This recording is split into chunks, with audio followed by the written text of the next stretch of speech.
Welcome to the Central Kentucky Computer Society's All Things Apple Special Interest Group.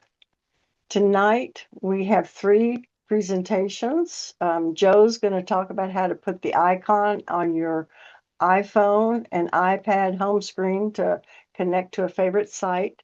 I'm going to do an overview of the Apple Watch app that's on your iPhone, and Ben's going to demonstrate how to get more out of Safari and Chrome bookmarks. So that's what's on tap today. I'm going to go ahead and start the presentation of the Watch app. Okay. So for those of you who have an Apple Watch, not only do you have some controls on your Apple Watch, but you also have this icon right here.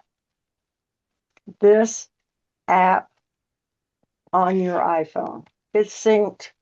You had to know where it was, but what I found is that once you've synced your watch to it, sometimes you don't realize how to navigate. So I only have 15 minutes to share this with you. So I'm going to really spend a lot of time just talking about navigating within this app. All right. So if you want to follow along with me, go ahead, find your watch app. And what we'll do is we'll tap on it.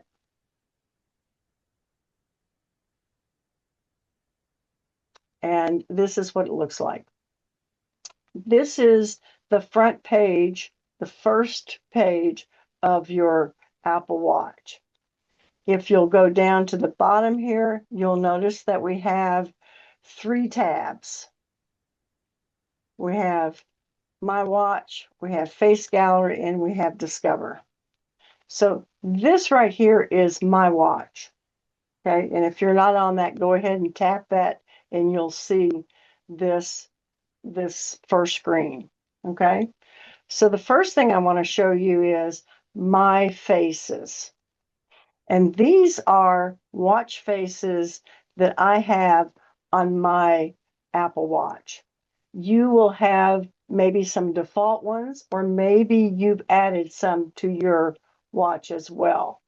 So if you notice, I have quite a few here, a lot for demonstration. I don't use all of these. I have a favorite, but I've used these at different times. All right. So you can get rid of any watch faces you don't want by tapping up here where it says edit. And when you tap on that, you can tap on the negative sign here and it actually will delete it. Okay, so that's how you get rid of watch faces if you don't want them. Okay, the other thing is you can modify your watch face. So I want to talk just a little bit about what a watch face contains. Here is a watch face called Flow, and you notice it just has the time, an artistic time. It doesn't have any other little icons here. But if you look at this, the modular compact, you'll notice that it has what are called complications. Okay, so there's one here, there's one here, and then you have another complication here. Okay, what are complications?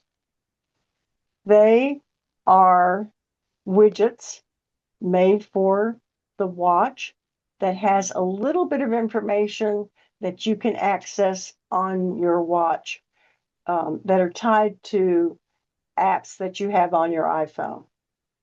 Okay, so most of the watch faces have at least three complications and the time.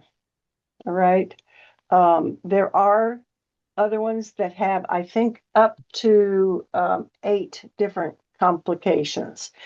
But those, it can really clutter your watch face. So I'm going to go ahead and to modify, I'm just going to press on this one. And when I let up, that's how you modify it. All right. You'll notice here most of the times, each one's a little bit different, but you can change the color. I can tap this and it changes the color. Okay. The next thing is the background. You can change the background. You can change the time. You have the analog or the digital. And then you also have the option to change the numerals. You've got several different numerals here that you can use. And then we are where the complications are. And complications, there are a lot of widgets that you can add. The way you add them is, notice this one up here is called top, and it's the battery widget. This one right here is the middle one, and it's workout. And then the bottom one here is date and schedule. So to make those changes, you just tap on we'll do the top just as an example. I'm not going to do them all, but you do it the same way. So I'm going to tap on that. And then you see all of the different complications that you could add. So after this session, you can play with this and find, ones that you might want. I'm going to go ahead and add, I'm going to add workout at the very bottom. Okay. And then when I add it, you'll notice that it changed the top one to the icon for the workout. All right. So that's how you modify your complications. Okay, let's go on. We're going to go back to the back button up here at the top.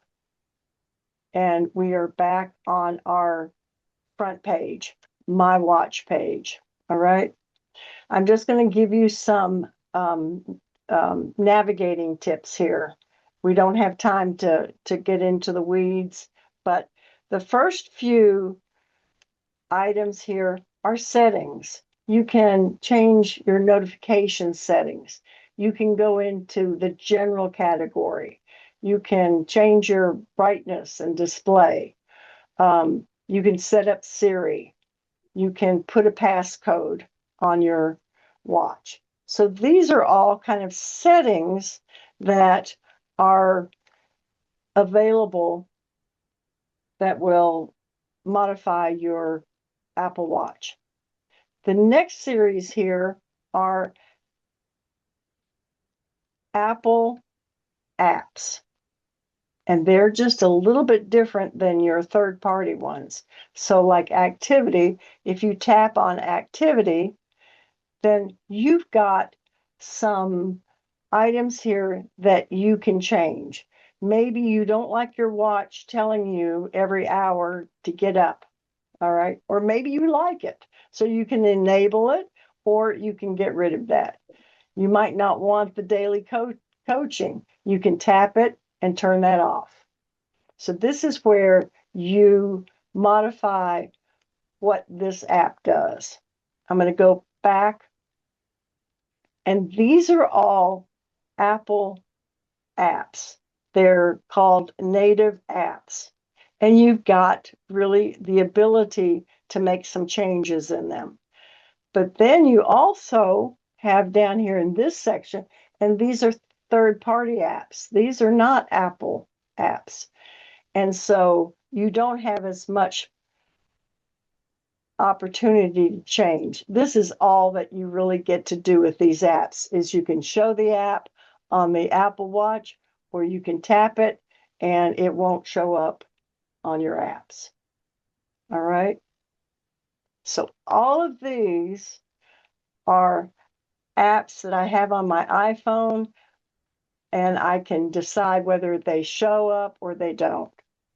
And then this last bit right here are available apps. These are apps that I do have on my iPhone, but they're not installed on my watch. So this is where you would install those. Okay. You won't have as many as I have because I love to collect apps and I've got too many apps. So if you don't have one, or if you want some, you can go to the App Store on your phone and add them. Okay, so that's your first tab.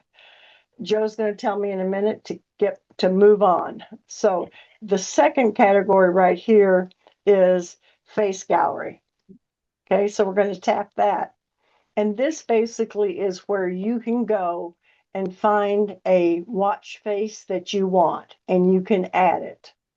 And you add it just by touching it. But I wanted to show you, they categorize them on this with like new watch faces, health and fitness, photos, clean, data rich. I think those data rich have lots of complications. So you'll see all the different ones they've categorized them. And then at the very bottom, Apple likes to give you lots of ways to get to the same place. So we can tap on that and you'll see that they now have organized them alphabetically. All right. And all you have to do is find a watch face that you like, and you'll just tap on it. I'm going to go to this one. And all you have to do is press on it to get it. Oh, this one might be one that's not on my phone. Okay, so I've got 3 options here. And when you get it, you get that screen to modify it like I showed you under my watch faces. And you just do the same thing. You decide the color, the style, the dial, and then this one has 4 different complications. And you select those, and once you do that, you go up here to add to watch. And you tap that, and it will be added to your watch faces. The next tab over here is Discover. And this one is just really tips to get you started. So you notice what's new in watch operating system, view in tips, welcome to Apple Watch. So these are information that you can scroll through and they will give you tips on using your watch, some of the new features. So that is the watch app. Any questions at this point? Okay, I'm going to go ahead and I'm going to stop sharing my screen, and we're going to move on to Joe Dietz. Okay, what we're going to talk about today is adding a website icon to your iPhone screen or iPad. A lot of times, well, we're all addicted to our computers and our phones. And a lot of times when I'm at home and I want to look up information, I can do it on my phone. On my computer. When I'm out and about and I need to find some information, then I would have to go to Safari or Google and then try and type in everything the same way you would on your computer, but it's more difficult on your phone or your iPad. For example, CKCS website, I'm frequently in that, and a lot of times someone will ask me a question when I'm out on the road. What time's that class tomorrow? Well, I'll have to go to the website and find it. And what I wanted to do is show you how you can make an icon for whatever web page that you're looking for. If you have a certain news web page you like, you can make an icon for that. And then all you have to do is tap on the icon, and it'll take you right to that site. Now, what like Brookie mentioned a while ago, when we're doing Zooming, sometimes Zoom doesn't carry all the information over. So what I've done is make some screenshots of what we're going to do on this, and we will go from there. So let me start sharing. And also, if you go into the chat session, you will find a download of this information. Oh. While he's doing that, let me ask you, are you all clicking on an email that I send you to be able to download your handouts earlier? Okay, some of you have. Okay, so we will try to put our handouts in the chat also, if that will help. Okay, that good, Brookie? Yes. Okay, here's my homepage. And what I want to do in showing this, a couple points to make. First off, you have to be in Safari to do it. Of course, that's Apple's browser, and they want you to use it, and we will tonight. So first thing we're going to do is, it's not on my screen here. I don't really know where it is. I know it's in here somewhere, so I'm going to go down here and click on the search button, and then I'm going to go to my photos where I've got these screenshots. Okay, once we do the search, some things come up that you may have been using in their Safari, and we will tap on that. Once we tap on Safari, we'll get a screen like this where you can type in the name of the website. Your search box may be at the top or the bottom of your screen, depending on which phone you have. And of course, these are some suggestions that they make of places I've been before. So I want to just tap on Central Kentucky Computer Society. And once I tap on it, then I get the standard information about anything that may be pertinent and relevant. And so here's Central Kentucky Computer Society, and I'm going to tap on that.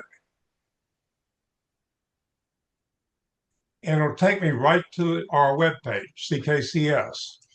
Once you're here, down at the bottom of your screen, again, it may be at the top, depending on which model phone you have, we find the CKCS information. And over here to the right, you all may remember that this is called the More symbol, M-O-R-E, and it just means there's more stuff here.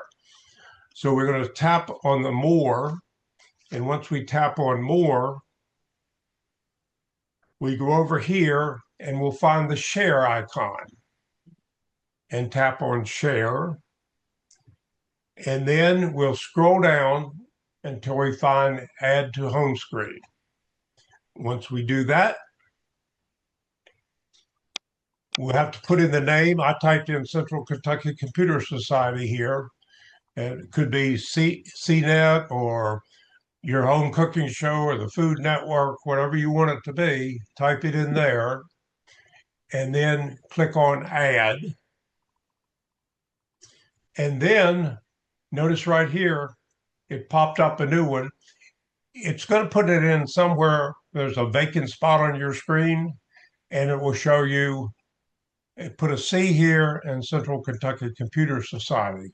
I'm going to switch over back to my home screen. Here's my home screen, and down here you see Central Kentucky Computer Society.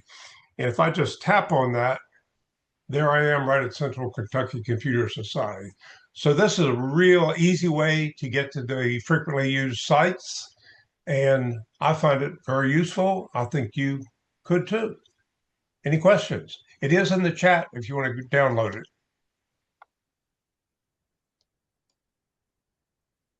Okay.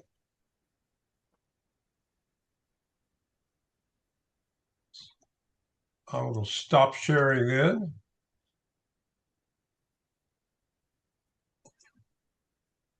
Okay. Great. And at this point in time, any questions for Joe? All right, we're going to go ahead. I have Yes. one. Yeah, Jerry. Joe, is there a way to alphabetize your icons Sure. other than doing it manually? No. Well, actually, let me go back. Let me go back and share again. Yeah, for sure. Show you what. I'm sorry, I should have done that earlier. Okay, homepage, all my apps on it. We were given a class on how to rearrange apps and all. And one woman had, I don't know, she must have had 100 apps. Oh, And when I saw her the next time, she was just as proud as she could be because she alphabetized them all on her screen. I thought it was pretty interesting because I want the ones up front that I use the most. Anyway, as you look at your screens here, you can drag them around. Let me just emphasize that. If I long press in the screen, you see how they wiggle. I can take things and move them around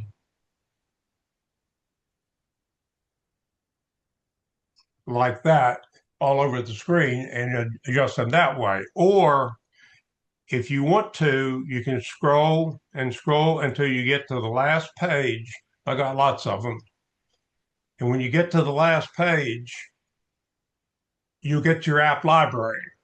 And here shows all of the apps, and they try to sort them out by suggestions, recently added, social events, FaceTime, stuff like that, WhatsApp, games, productivity, and so forth.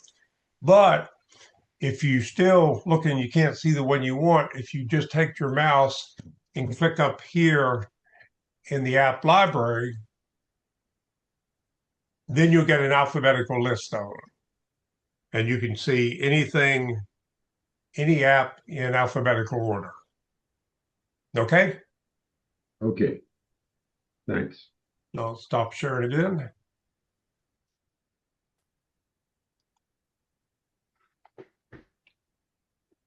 Okay, we will turn it over to Ben. Okay, can you hear me? Yep. We can. Excellent. Let me start my screen share. You now should be seeing one of my two screens with my presentation about bookmarks. Everybody seeing that? Yes? Yes. Excellent. So, my contribution tonight is about using bookmarks in Chrome or Safari. I hope that that covers what browsers that most of you use. I will compliment Kurt right off the bat. I asked Kurt what would be a good topic for me to cover at All Things Apple, and he wisely suggested that the use of bookmarks would be a good idea, and it is. So thank you, Kurt. And I'm going to apologize right off the bat. I'm also going to promote the CKCS Cafe.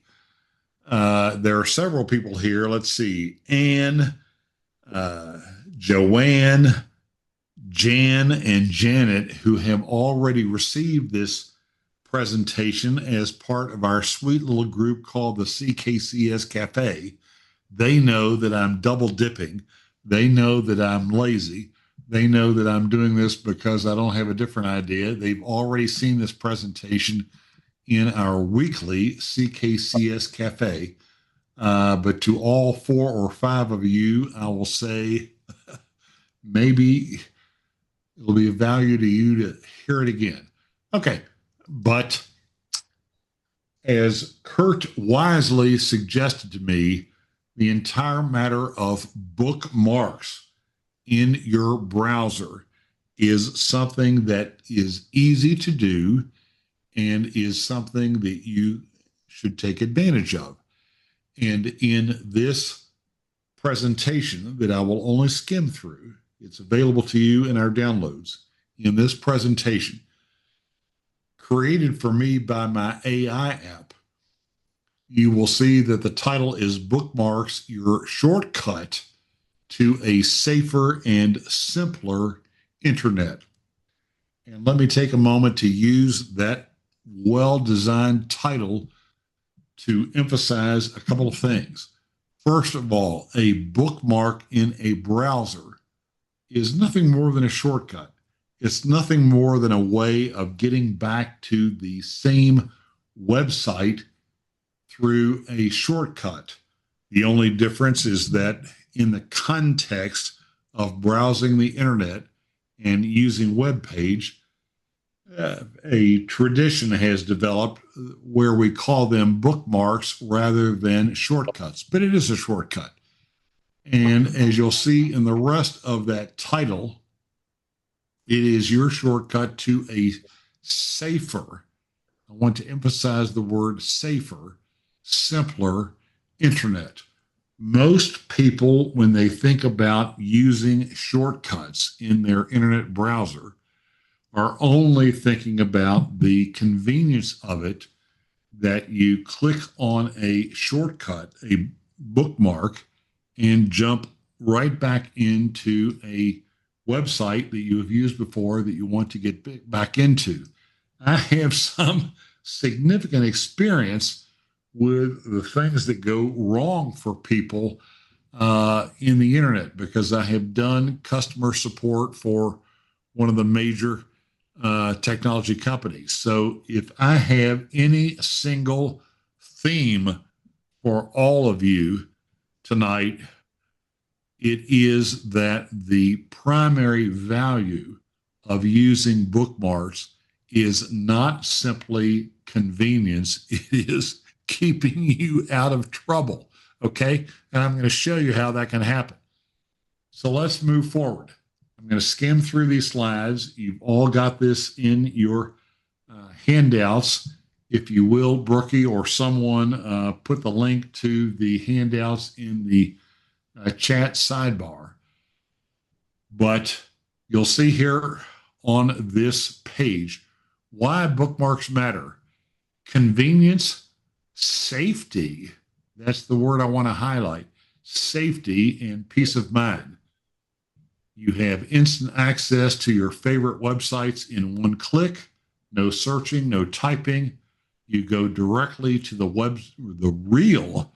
real authentic website every time, avoiding fakes and scams. Your bookmarks, whether you're using your Google account or your Apple account, your bookmarks follow you. They are synced. You don't have to worry about remembering it. Okay, so I'm going to do a little demonstration here.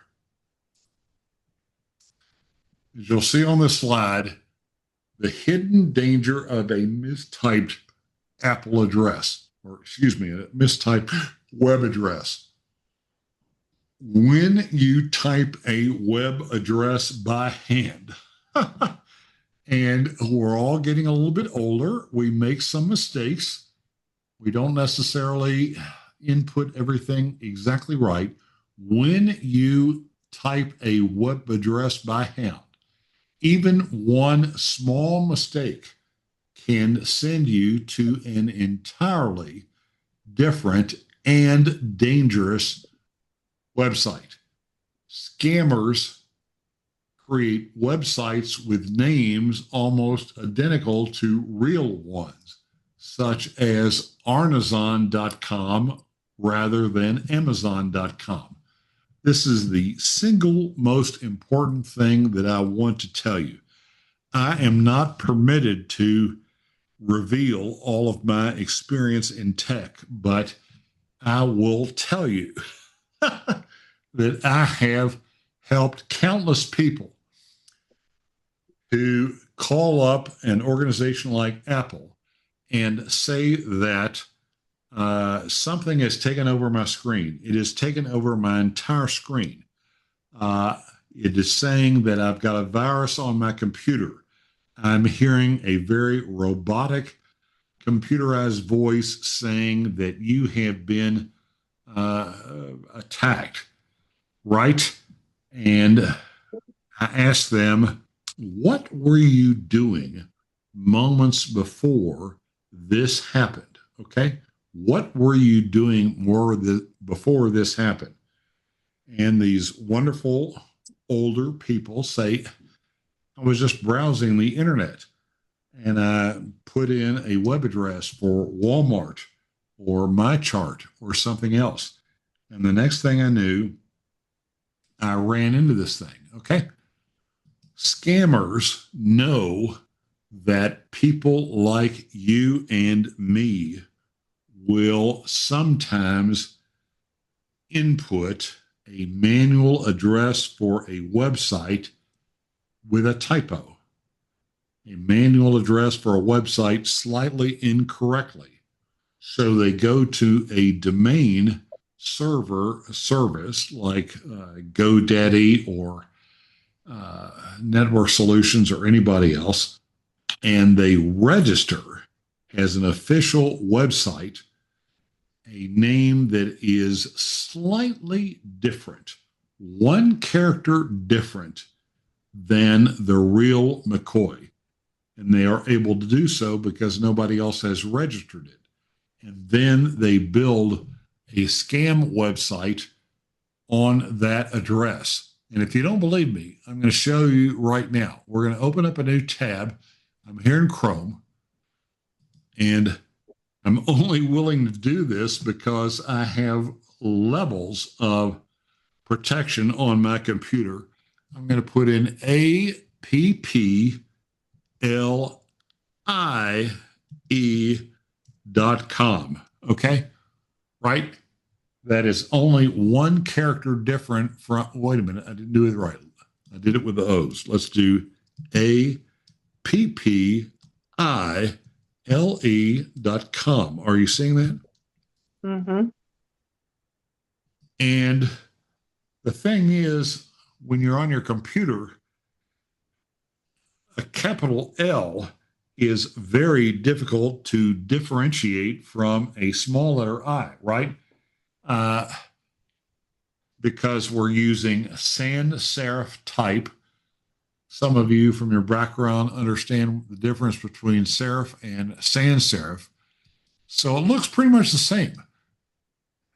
Apple.com looks like a good place to go to for help with your Apple device, except that it is really APPIE.com. And the only reason that I'm willing to do this for you is that I have some software installed. So here we go. What do we get?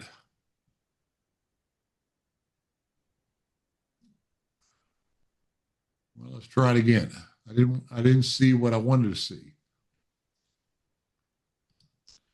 If you are lucky, you'll get an error message saying that is not a legitimate address, a 404 message. If you are lucky, all your browser will say is that I don't recognize that. But if you are unlucky, let me see why this is working.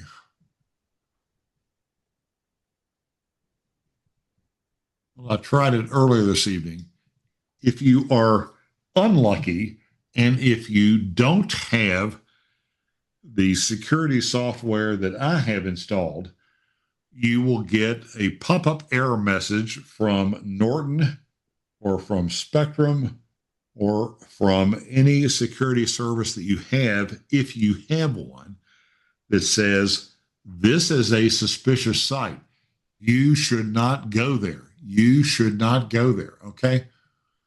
So the point is that the value of bookmarks is that once you have accessed a legitimate site, whether it is your bank, whether it is Social Security, whether it is My Health with Baptist Health and customers, Baptist Health and their services, once you have accessed that once and for all, you add a bookmark to your browser, whether it is Chrome or Safari, you add it as a bookmark, and from that point forward, you know that when you use the bookmark as an older person, we all make mistakes. I make mistakes as many as often as anybody else. You use the bookmark. You don't try to bang in a web address. You have the reliability of knowing that when you use the bookmark, you are going to the authentic, real web address that you have reached before. This does not override any of your passwords. It doesn't provide passwords automatically. You will still need to put in your password, or if you have a password manager like 1Password or Apple Passwords, that is still a step to get in. But the main thing is that you are at the real, authentic website. You are not at a bogus website because you have simply opened your browser and banged something in. And let me say one more time, I know from my work, I have seen this countless times. People get on the internet, they want to go to walmart.com or anything else. They don't have a shortcut or a bookmark set. I know how to do this. None of us have fantastic keyboard skills. We just bang it in the address bar of our browser. And the next thing we know, we are in some scam website that is throwing things up all over our screen. I have coded websites myself. I have built websites. I've done it for 20 years. And one of the things that a website designer can do is put in code that causes the website to take over the entire screen, okay? Not just a window as you would expect, but the entire screen. And the next thing you know, you are looking at something that has taken over your entire screen, and you are listening to a robotic voice that says that you have a virus and you need to click on this link. Don't ever do that. And you can't find your way out of it. You can't find your way to get out of it and to close it. I've seen this a million times. I really have. And when I ask people, what were you doing when this happened? Invariably, they say, well, I was just poking around the internet and tried to go to one of the sites that I frequently visit. And next thing I knew, I was looking at a site that took over my my browser. And to someone who knows what they're doing at Apple or anywhere else, the first step is to go up into the left-hand corner. They talk you through this. Let's get out of this. Let's minimize this website. Let's close it. Let's restart your computer or your iPhone. Bottom line is it's easily satisfied. It's easily resolved. But the whole reason it happens at all is because you have been poking around on the internet and you have put in an address that might not be correct, and you have inadvertently found yourself into a bogus website that was created intentionally. This it's just as nefarious as it can be. It was created intentionally to play games with you when you put in a slightly wrong website, right? So that's why bookmarks matter. Let's get back to our presentation. When we have bookmarks, let me get back into these slides. How bookmarks protect you. You save them once, And from that point forward, you visit them safely every time. You visit the address only once, and then you see that it is the legitimate website of Walmart or My Health or anybody else. You bookmark it, and now it's in your bookmarks, and you never have to worry again about going to a fake website. Okay, so let's talk very quickly about how to do that. It's very easy. Most of you probably use either Chrome as your web browser or Safari. In Chrome, very easy. Let's do it here in Chrome. Let's open up a new tab. You're seeing my screen, I think. Way over here in the top right corner of Chrome, the Chrome browser, is a 3-dot menu, and it's parked up there to keep it out of the way because it doesn't need to occupy space on your day-to-day use. When you click on that, you see all of these different options, some of which you will never use, but I'm highlighting them with my pointer, and you see that one of them is bookmarks and links. And when I click on that, this long menu appears, and I can either have my bookmarks along the top edge, but if I have a lot of them, I can instead show the bookmarks side panel. And when I click on that, look what has happened to my Chrome browser. On my PC, my MacBook, still got plenty of room to see whatever I want to see. But off to the right is my bookmarks browser. I can organize this. I can move bookmarks into different folders, but they're all there. So I can tap on any one of those. I do some coding work in Python. So let's do this. Let's tap on Python.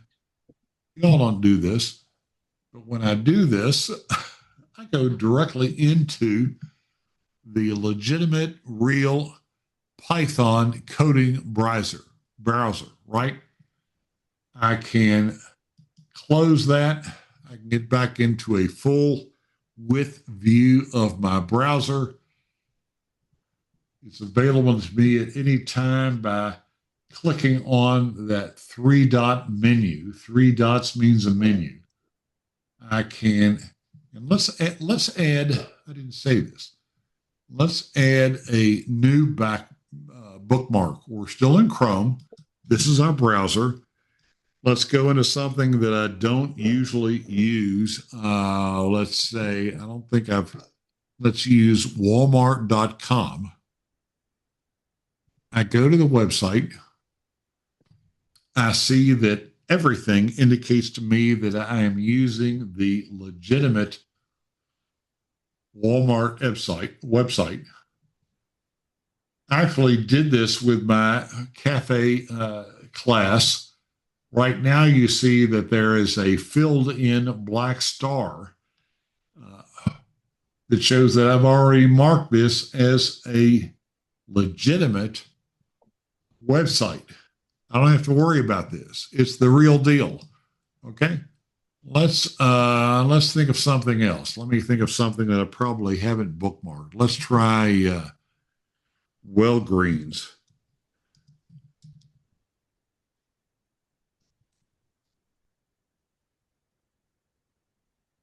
Just to find something that I haven't bookmarked.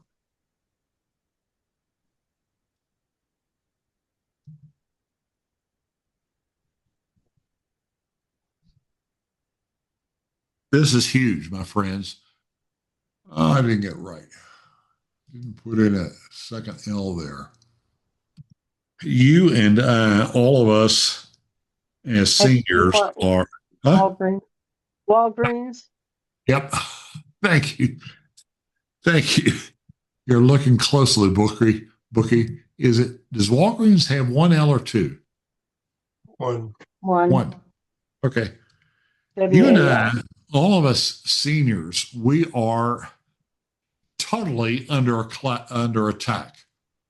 Make no mistake about it. We are under attack. And as we move around the internet and just try to use the internet in a productive way, every step we take is at risk. So let's see if I can successfully do Walgreens. Okay, here we go. Walgreens, search. How'd that do? Too many E's. Too many E's. I've got 3 E's. Thank you, Joe. Okay, 2 E's. You're making your point. Yeah, I really am making my point. I'm making all sorts of typographical mistakes. I still got too many E's, right? All right, I think I've got 2 now. This is a good instructive session. Okay, here we go. No. Oh, there's an R in there. I don't see the R. I'm seeing the R. Oh, I am stupidly showing all of you exactly the kind of mistakes that people make. Oh, there's no R after Walgreens. Change the COM. It's now Walgreens. Okay, here we go. Oh. Walgreens. .com. We got 4 C-O-M. minutes left. Walgreens. I didn't intend this to be such a demonstration of stupidity. Let's see. Walgreens with one L. .com, Ben. .com. .com. You have .com. God almighty. I didn't mean this to be an exhibit of my security. Now, here we go. This is what stupid old people, working their best at keyboards do, like I'm doing now. COM. No. COM. Right. Well, wait a minute. Is that a 0? I think it's a 0. This is what all of us do. I'm supposed to be smarter than the rest of you. COM. Okay, here we go. I think we got it. Walgreens. I think we got it. Mm-hmm. So the point is that most of you probably only have 10 or fewer websites that you visit on a regular basis. I'm guessing that they may include financial websites, things like your bank at the top of the list, your Social Security, your government access to things other than a website, your health, your My Health, and the like. If you visit those websites, and once you are in, and once you are satisfied that you are in the real, legitimate website, first thing you want to do is bookmark that website as a bookmark in your browsing, whether it is in Google Chrome or Safari. Next time, rather than trying to type it in, go to your bookmarks, which are easily opened in either Google Chrome or Safari. Let me very quickly jump into Safari. Can you, Ben? Yep. Can you show how to bookmark Walgreens.com? Yep. how do you bookmark it in Chrome? Yep. I think I already did it in Chrome for my group. You did Walgreens? I don't see a star. Yep. Let's do it. Thank you, Berkey. Let's do it again. No, Uh, right there is where you were. You were going to show us how to bookmark it. okay. Hold on a second. All I want you to do, every single one of you, is to avoid scams. So here we go. We've just reloaded Walgreens, as Berkey suggested. We are at walgreens.com. Everything we are seeing indicates that it is the real Walgreens, right? It's pretty Right. easy. It's pretty easy to look at what appears and know whether or not it is legitimate. Because if you have reached a legitimate site, you'll see all the things you would expect. You'll see offers, deals, Father's Day offers, all that kind of stuff. So I'm Show us satisfied. how to bookmark it. Here we go. Thank you, Joe. So we're satisfied that we are in the legitimate Walgreens.com. Right. And right up here in the book bar, if you're still seeing this, is a star. Okay. And when I click on that star, it tells me that I can add the bookmark. I can put it in one of several places. I can put it in the bookmarks bar. I can put it in one of the folders of bookmarks that I have created previously.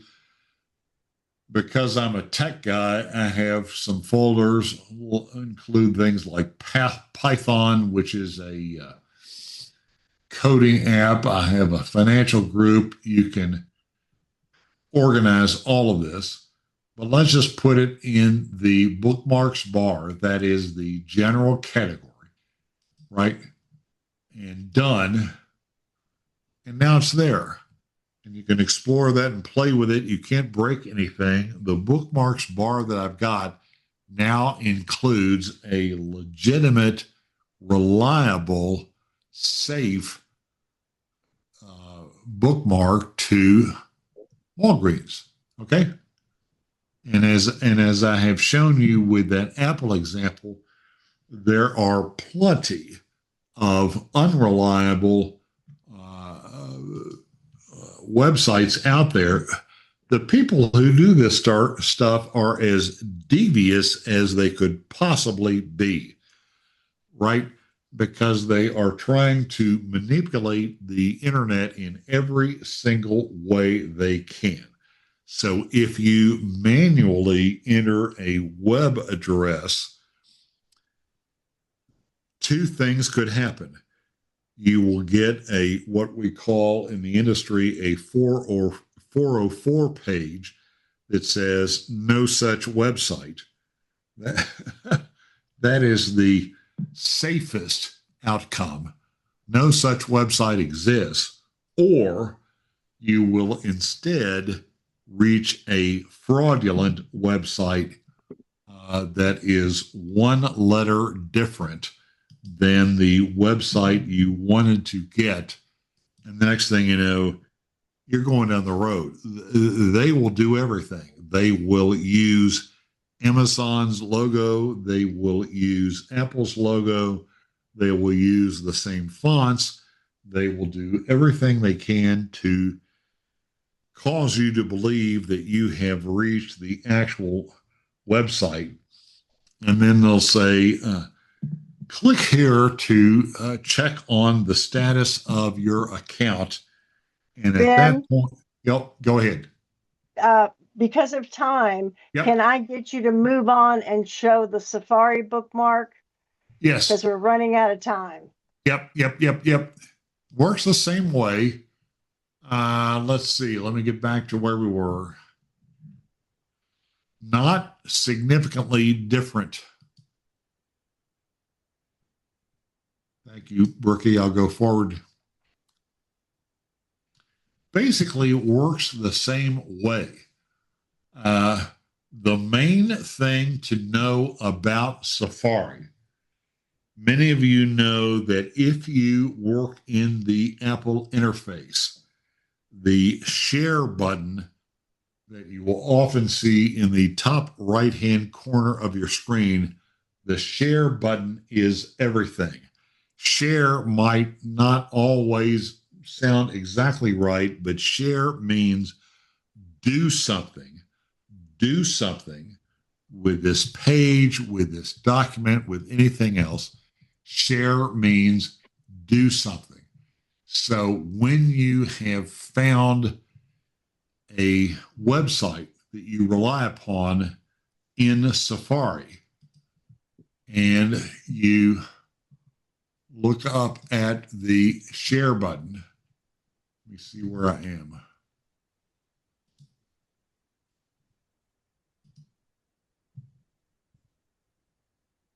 Oh, what's wrong with what I'm doing? Let's see. Share, there it is. You see my highlighted circle way up in the right-hand corner. If you ever wonder what to do with a website or anything else in the Apple interface, your default is to go to the share button, because Apple has tried to make the share button the default way of doing anything with what you are looking at, right? So here I am on this web page, part of this presentation that I've created to you. I go up here, I click on share in the right-hand corner, and I've got a lot of choices. I can share it to anybody else with this link. I can share it to people who are in my workplace. I can export it to a PDF, any of those things. So for all of you, here we are in ATA, for all of you who are in the Apple universe, the share button, even if it doesn't sound like a share, the share button is your first step to deal with what you've got, with what you're seeing on screen. Never fail to look at the share button as a way of saving it, as a way of sending it to somebody else, as a way of dealing with it in one way or another outside the website you're looking at. It sometimes doesn't sound like the right word, but the share button in Apple is crucial. And I'm happy to see that I have Kurt with us, who I have great admiration for as an expert. And I want Kurt to turn on his microphone and tell me that he agrees that the share button is huge, right? No, I agree with you, Ben. And it's 8:07, and I think it's time to wrap up, right, Brookie and Joe? Yeah, Why we don't need to close? go ahead and Yeah. wrap up. I'll Yep. mention that we have the link to all of our handouts in Yes. the share screen and chat. I'm sorry, thank you, the chat screen. And also we have some copies there as well, so you can download those. And thank you, Ben. Yeah, I appreciate it. Thank you, Ben. Thank you all. Joe. Another great session. Thank you, Joe, too. All right.